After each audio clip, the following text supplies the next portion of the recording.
afternoon and welcome to Your Good Health. I'm your host, Mike Walker. Nice to have you along on this day. My guest today is Dr. Reed, who is a graduate of the Florida College of Integrative Medicine and National University of Health Sciences.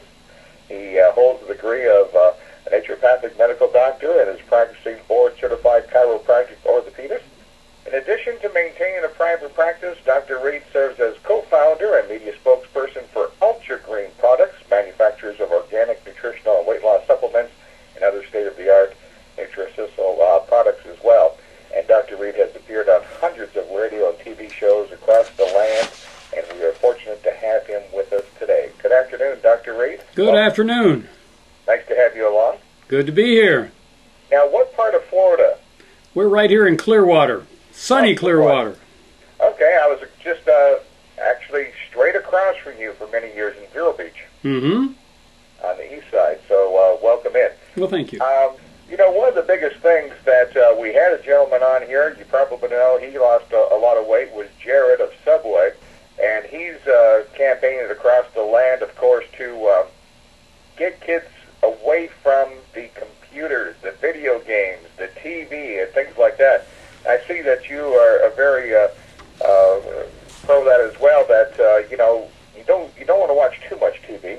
If you're sitting, you're spreading, so to speak. That's what my mother used to say. If you're sitting, you're spreading, and you need to be out there. What about TV? How do you find that? Well, I find that if you're watching TV more than an hour a day, there's actually a study of 4,000 women that were watching TV 3 hours a day, and they all gained weight.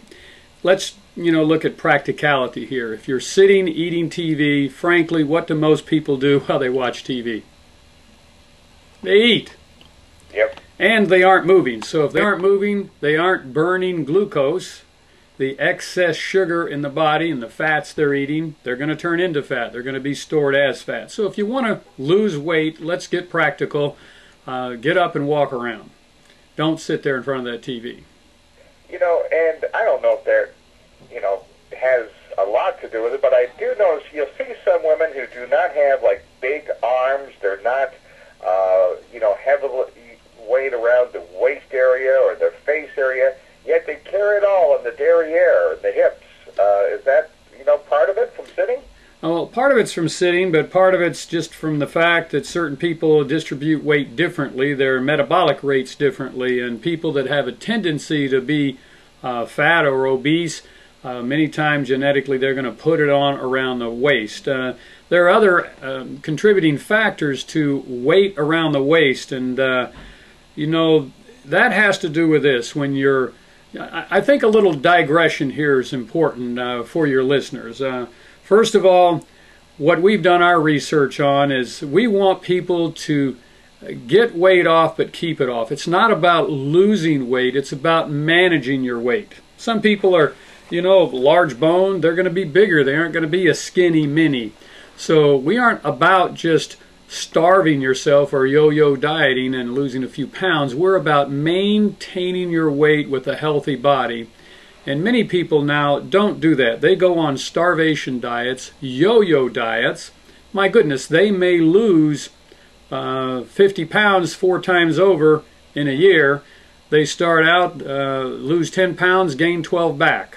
Well, let's talk a little bit about that. When people, try to go on those crash diets and they do that, they're putting all the primary organs under duress, aren't they?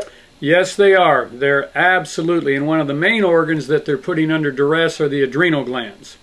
The adrenal glands are small glands that sit on top of your kidneys.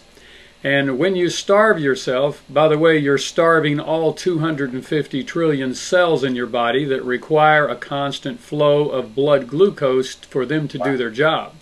So when you starve them, the adrenal glands absolutely freak out and produce adrenaline, if you will, and trying to handle the crisis at hand.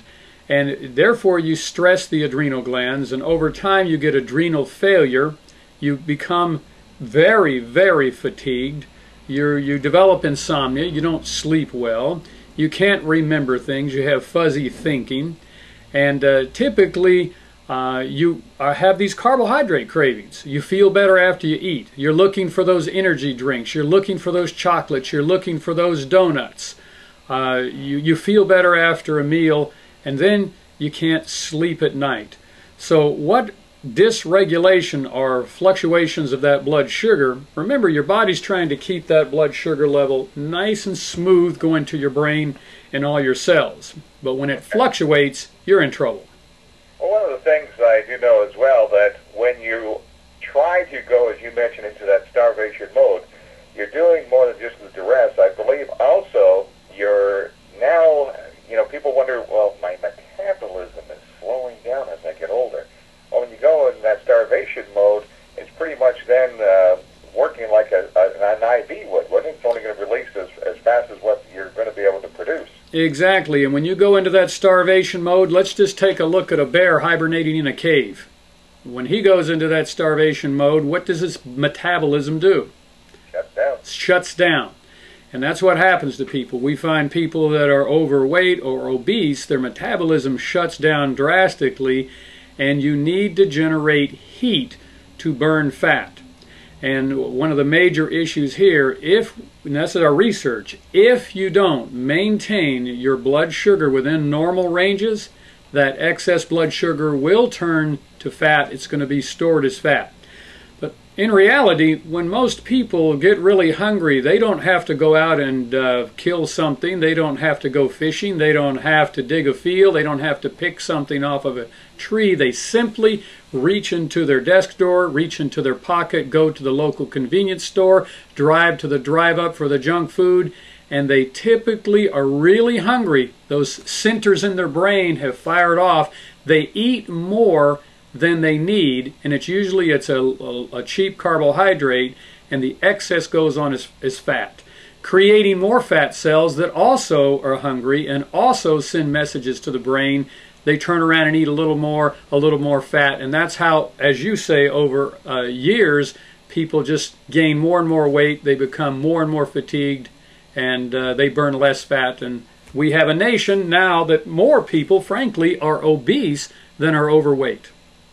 When people really get exhausted from these blood sugar swings that are going up and down, it's like riding a roller coaster, they get ravenous for carbohydrates. They don't take enough good protein in, and that's one of my tips. You need to eat good protein like tryptophan in turkey, because that produces something called serotonin, which is a feel-good neurotransmitter. When the serotonin levels go low, you will eat anything that starts with a C, meaning carbohydrate, or S for sugar. So that's what happens when they go on these strange starvation diets. And as the kids reach to be teenagers, they want to be cool. They're drinking the sodas, they're eating the junk foods, the fries, etc. They're skipping breakfast usually, and I think you just said that. You must eat breakfast. Yeah, absolutely. And this morning they had a little bit of strawberries on with that as well. So there you go. Exactly. We need to take a quick little break here. If you would like to call in, and maybe you have a question for Dr. Reed, we're talking about how to maybe look slimmer just in time for summer, and we're going to do it eating real table fare. We've got all kinds of insights and all kinds of suggestions for you, and maybe you have struggled. Maybe you're one of the individuals out there that has gone through that yo-yo effect, and how do we keep ourselves motivated?